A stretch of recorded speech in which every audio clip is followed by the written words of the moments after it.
Right, what's up guys? Today I am finally doing a part 2 of the Titan 5-in-1 multi backpack tool. Today I'm going to be showing you cutting some of this hedge here. I'm going to show you some strimming with it and we'll see how it performs, the pros, the cons. So don't forget to like and subscribe and let's get to it.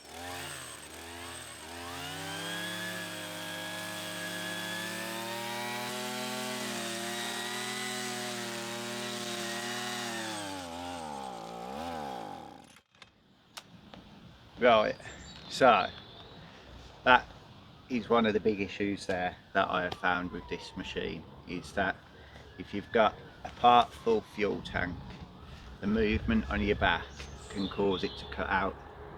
So that is one of my biggest gripes with this machine. So you really do need to keep a full fuel tank with it, because as you're moving about, the fuel sloshes. So I'm just going to stop, fill up, and we'll get back to it. Right, so now we're all fueled up. Let's give this another go. Let's get it started.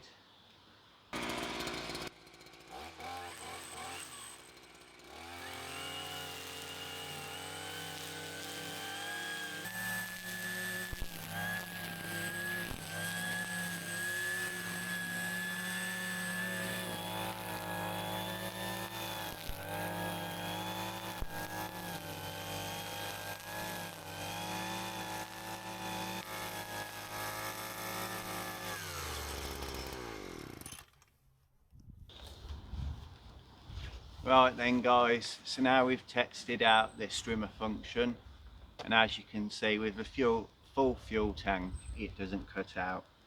It's a bump feed system, so if you bump the head on the ground on something pretty solid, it will spool out more line automatically, and it has a cutter built in, so it'll automatically cut it to the right length.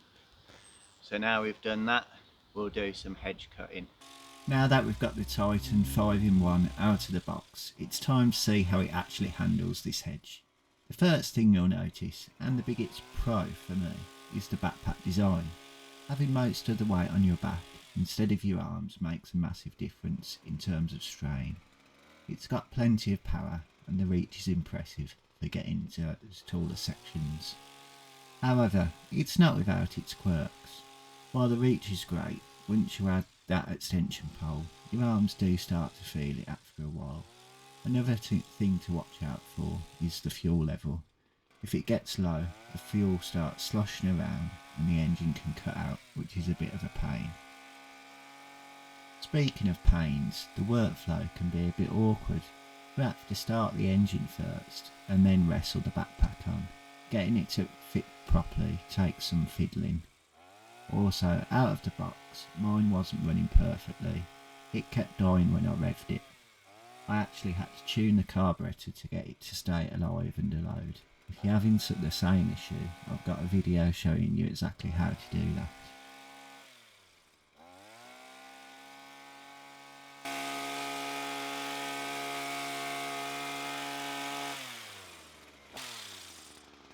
Right guys, so I'm going to try and cut the top of this hedge, which is always been the biggest trouble, because you usually need a ladder for it, especially when it's this height.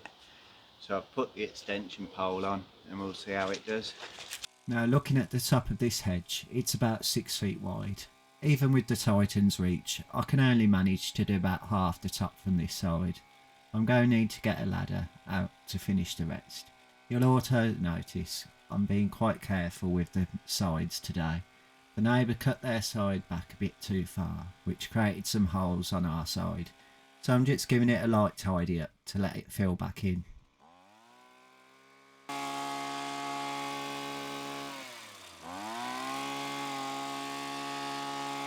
Right guys, thanks for watching the video, but hopefully now you can see the power of the Titan. To the person in the comments, sorry I haven't looked at your name, who asked about the chainsaw oil. Yes, you do just use straight chainsaw oil in it, no mixing required, just pull it in this tank here. Another comment suggested that Titan have stopped making it, and as far as I can tell from the website, I can't seem to find it. They seem to do a non-backpack battery version, which is a hell of a lot more expensive, as with all battery things are.